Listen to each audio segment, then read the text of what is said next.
The Zagreb Stock Exchange has announced that it will suspend the trading of shares in the Agrokor-owned companies Ledo, Jamnica, Zvezda, Tisak, Vupik, Belje, Žitnjak and PIK Vinkovci until more information about the Agrokor debt settlement plan is published.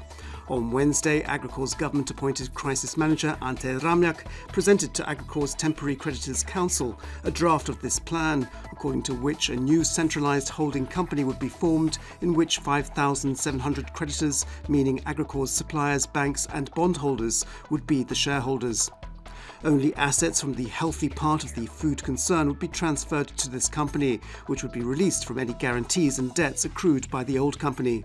The plan was endorsed by the Creditors' Council, and Ramljak has said he expects to finalise it in the next 3 months.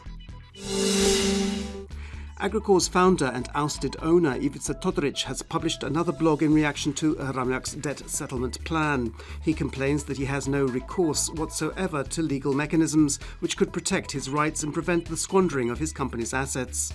And as he was entering the government building this morning, Finance Minister Zdravko Marić told the press that in his opinion the debt settlement plan was an integral part of the closing phase of Agrokor's business and financial restructuring. Ahead of the Christmas holidays, Prime Minister Andrej Plenković and Foreign Minister Marija Pejčinović-Burić organised a reception for the diplomatic corps this morning. The Prime Minister said that his government's 3 main foreign policy goals in the coming year would be to move towards membership of the Eurozone, join the Schengen border regime and become a member of the OECD. Plenković also spoke of the challenges the government is facing in the next year, one of them being Agrokor. He expressed his great satisfaction with the government's emergency legislation known as Lex Agrokor, which he said had prevented a serious economic crisis in the country. At today's cabinet session, the government unanimously welcomed the Health Ministry's initiative to gather the financial resources for the purchase of medicines required for the treatment of rare and severe illnesses, which are not already listed within the healthcare system. The money required for this purpose will be secured through a public fundraising campaign, and a special expert committee will decide on whether to authorise such medical treatment. A constitutive session of the Special Expert Commission for the implementation of the National Education Strategy was held in the government building this morning. Shortly before it, Science and Education Minister Blaženka Divjak said that it was important that the Commission now picked up the pace and implemented the National Education Strategy. This includes setting up an expert working group for the implementation of curricular reforms.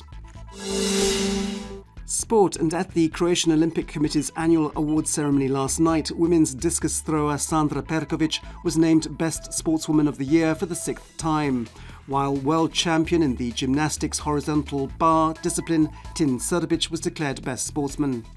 When it came to the team awards, then Croatia's world champion water polo team were declared the best team, while Croatia's shooting team, who are European champions in the air rifle discipline, were also awarded.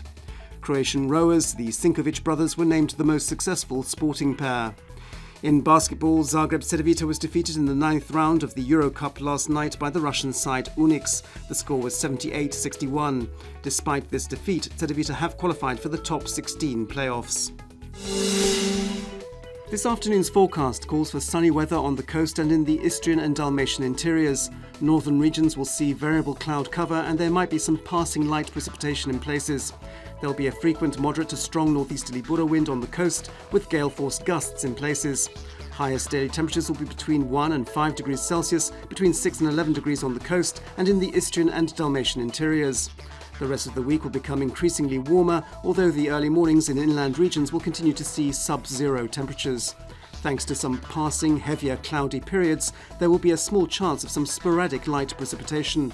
There will also be some early morning fog in places, and especially on Sunday, when it could linger the longest. On the coast, it'll be sunny, especially on Friday. There'll be a strong northeasterly Bura and northerly Tramontana wind, and temperatures should again rise to over 10 degrees Celsius.